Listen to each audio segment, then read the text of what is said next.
Hello friends, ಎಲ್ಲರಿಗೂ ನಮಸ್ಕಾರ. ಎಲ್ಲರೂ ಹೇಗಿದ್ದೀರಾ? ಎಷ್ಟು ದಿನ ಆಯ್ತಲ್ಲ ನಾವೆಲ್ಲ ಸಿಕ್ಕಿ. ಎಲ್ಲೋಗಿದ್ದ ಇಷ್ಟು ದಿನ ಅಂದ್ಕೊಂಡ್ರೆ ಎಲ್ಲೂ ಇಲ್ಲ, ಇಲ್ಲೇ ಇದ್ದೆ ಹಾಗೆ ಬೇಜಾರಲ್ಲಿ.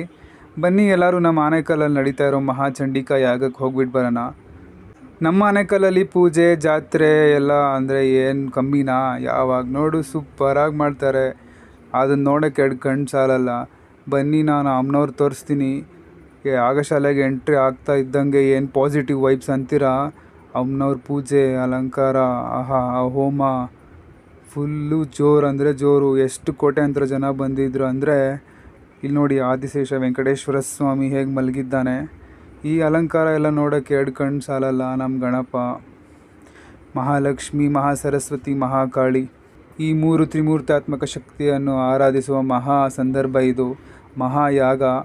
ಆ ಮಹಾಯಾಗದ ಮುಂದೆ ನಿಂತ್ಕೊಳ್ತಾ ಇದ್ದರೆ ಏನು ಅಮ್ಮನವರೇ ಕಣ್ಮುಂದೆ ಬಂದಂಗೆ ಅನಿಸ್ತಾಯಿತ್ತು. ಆಹಾ, ಮಹಾಯಾಗ ಅಂತೂ ಸೂಪರಾಗಿ ಅದ್ದೂರಿಯಾಗಿ ನಡೀತಾ ಇದೆ ಫ್ರೆಂಡ್ಸ್. ಎಲ್ಲರಿಗೂ ನಿಮ್ಗೆ ಅವಕಾಶ ಸಿಕ್ಕಿದ್ರೆ ಖಂಡಿತ ಹೋಗ್ಬಿಟ್ಟು ಬನ್ನಿ. ಇದೆಲ್ಲ ಆದಮೇಲೆ ನಾನು ಅಲ್ಲೇ ಇದ್ದ ಶಂಕರಾಚಾರ್ಯ ಆಶ್ರಮಕ್ಕೆ ಹೋಗ್ಬಿಟ್ಟು ಹಾಗೆ ಪ್ರಸಾದ ಸೇವನೆ ಮಾಡೋಕ್ಕಂತ ಪ್ರಸಾದ ತೊಗೊಂಡು ಮನೆಗೆ ಬರೋಣ ಅಂತ ಬಂದೆ. ಇನ್ನೇನು ನೀವೆಲ್ಲರೂ ಹೋಗಿಬಿಟ್ಟು ಅಮ್ಮನವ್ರ ಆಶೀರ್ವಾದ ತೊಗೊಂಬನ್ನಿ ಅಂತ ಹೇಳ್ತಾ ನಾನು ವ್ಲಾಗ್ ಮುಗಿಸ್ತಾ ಇದ್ದೀನಿ ಫ್ರೆಂಡ್ಸ್. ಬಾಯ್.